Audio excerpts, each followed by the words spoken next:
Competition day? What was the score? It was tied at 113, so we finished with 3-on-3, and the defense won it.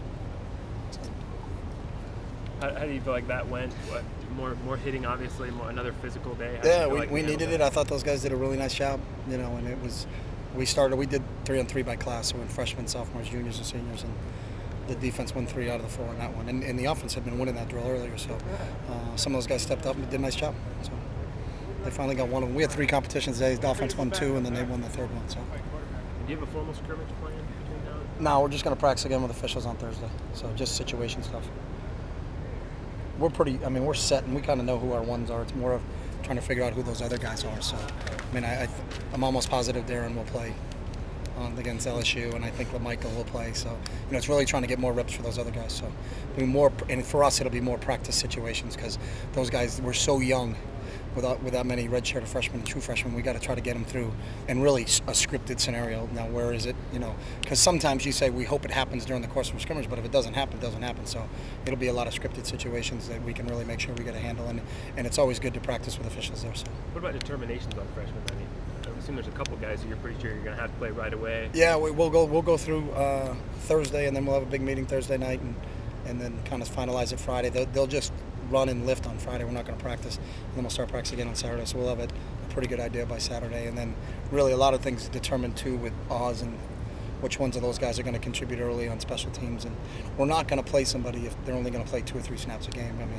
It's not worth it to do that. So if we decide a kid's going to play, then we need to kind of position them so that they're going to get on the field. So when do you finally kind of get your special teams in place? Hopefully we'll get everything in place by Saturday, and then start to move. Kind of with a rotation, because you just can't keep practicing with all those numbers. You got to give the reps to the 1s and the 2s. So we'll be done by and ready to go by Saturday. With the pace of your practices, do you feel like you guys get in more special teams work than maybe the old style practices? I don't know.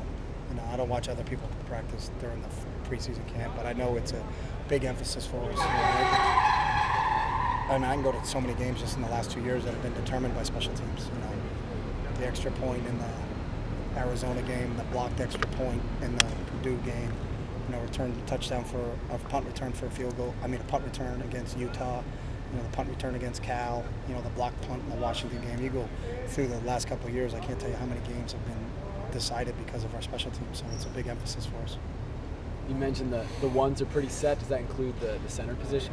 No, I mentioned there are some guys that are pretty set, like guys that started for us last year that are continuing to play for us. So there's still battles going on at those other positions. So we need to see those guys. So if there's guys like Michael Clay that you know is going to play for you, Darren Thomas is going to play, LaMichael's going to play, Lavase Tuine is going to play, David Paulson's going to play. But guys that haven't established themselves still need to go through tomorrow and Thursday before we make a final determination on where we are with everything. So. You want to decide on that for Saturday? Is that what you're Yeah, we'll have everything kind of locked in place by then. What does Huff fit in that continuum of whether it's a guy? Just depends on where he is. I can count on Huff because Huff, he had 19 catches and had over 1,000 all-purpose yards for us last year. So it's just a matter of if Josh is 100% healthy, and he looks like he's moving in that direction. So.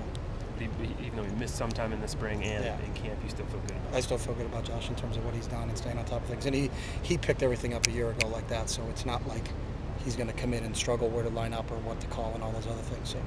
Any timeline on decisions for Kiko or Cliff? How's the transition for Dior going?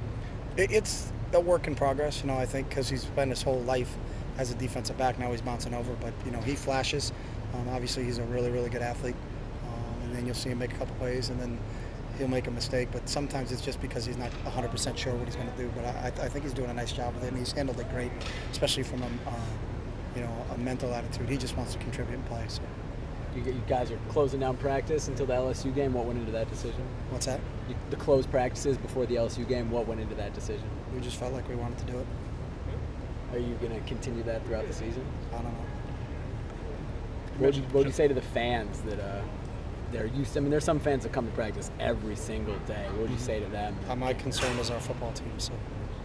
You mentioned Josh last year picking it up quickly as a true freshman. Anyone stand out to you as far as? There's a few guys like that right now, but I'll wait till we get to Thursday because it's always a body of work. So, we didn't anoint Josh anything until after we saw him through the whole body of camp. But there's a couple kids that have been impressive, and we'll see if they can continue that tomorrow. And then again, it's a different thing when you get into the stadium and you get the officials there, and then some kids play a little bit differently when that's the situation because there's a little bit more intensity to those things. So we'll see. But there's a few guys that I think we've been impressed with so far, and it's just a matter of can they continue it. So.